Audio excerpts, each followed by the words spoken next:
Afzal cooking and gardening में आपको खुश आमदीद। तो आज जो हम बात करने वाले हैं ये बीटर गॉड यानी करेला, करेले के बारे में हम बात करने वाले हैं। तो इसका इंग्लिश नेम बीटर गॉड है। वैसे बाकी हमारे बरसगीर बागवान में तो ये सारा इसको करेला ही कहते हैं। तो बीटर का मतलब कड़वाहट होती है, कड़वी चीज़ को बीटर कहते हैं। तो हमने असल जो फोकस है हमारा बात करने का वो ये है कि ये हमारे पास करेले का की वाइन है, वाइन कहते हैं बेल को। तो ये हमारे पास करेले की बेलें हैं। तो ये मैंने हाई डेंसी बीज लाया था। मैं तो अपने हिसाब से उनको बता के लाया था कि ये मुझे हाई डेंसी सीड चाहिए। तो उन्होंने मुझे हाई डेंसी सीड, दोनों सीड मुझे उन्होंने बताए थे, नॉर्मल और हाई डेंसी। तो जो हाई डेंसी था वो मैंने लाया हूँ। अब उसकी बिचली अंदर की बातें जो हैं वो अल्लाह जाने। तो ये मैंने लगाया है। तो इसमें अभी क्योंकि फ्लावरिंग जून इसने गुजारा है, जून में इस पर बहुत ज़्यादा आपको पता ही है जून में जो हालात होते हैं पौधों के। तो ये इसने जून जो गुजारा है बड़ी मुश्किल से जून इस पर गुजरा है। तो उसके बाद अभी जुलाई शुरू होने वाली है, आज 1 जुलाई है।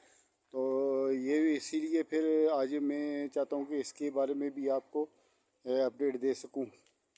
तो इसमें अभी फ्लावरिंग भी शुरू है, इसमें फ्लावरिंग भी शुरू है और मुख्तलिफ़ जगहों पर फ्लावरिंग हो रही है। इसके साथ साथ इसमें कुछ फ्रूटिंग भी शुरू है।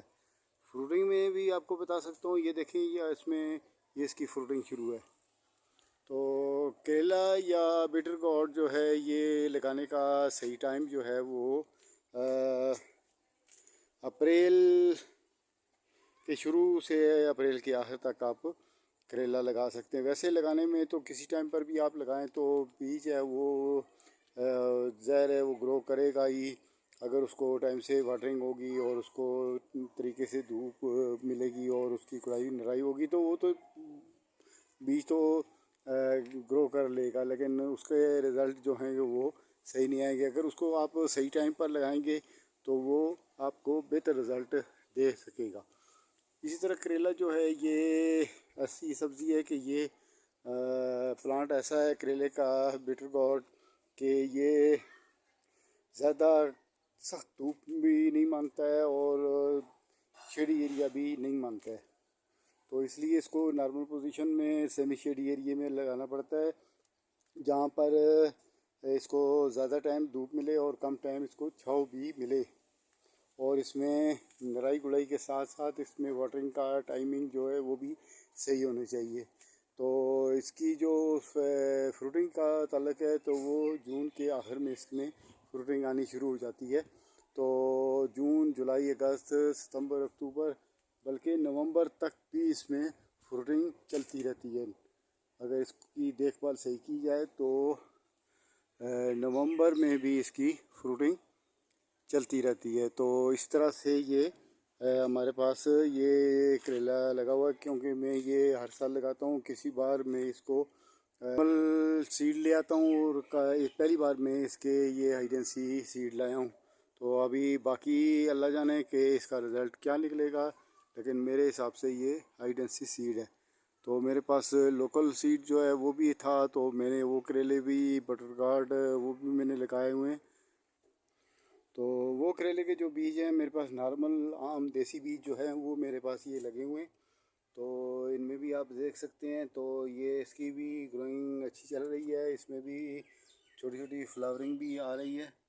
उसके साथ साथ बेलें जो हैं वाइन जो हैं वो अच्छी ठीक पोजीशन में चल रही, क्योंकि इन्होंने जून गुजारा हुआ है। तो जून में इससे अच्छी फास्ट तो ये हमारे ऊपर ये देखें, ऊपर मैंने इस पर थोड़ी सी स्टिक्स रखी हुई हैं।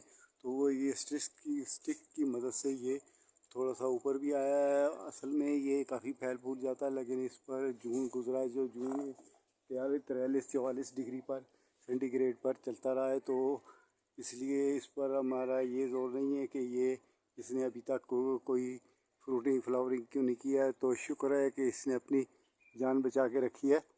तो मेरा ख्याल है इससे हमारी ये वीडियो अब काफ़ी हो गई है। मैंने आपको दोनों तरह के पीटर गॉट का विज़िट करवा दिया है। तो इंशाल्लाह जब इसका फ्रूटिंग शुरू होगी तो मैं उसकी फ्रूटिंग का रिज़ल्ट भी आपको दूंगा। तो ओके, खुदा हाफिज़।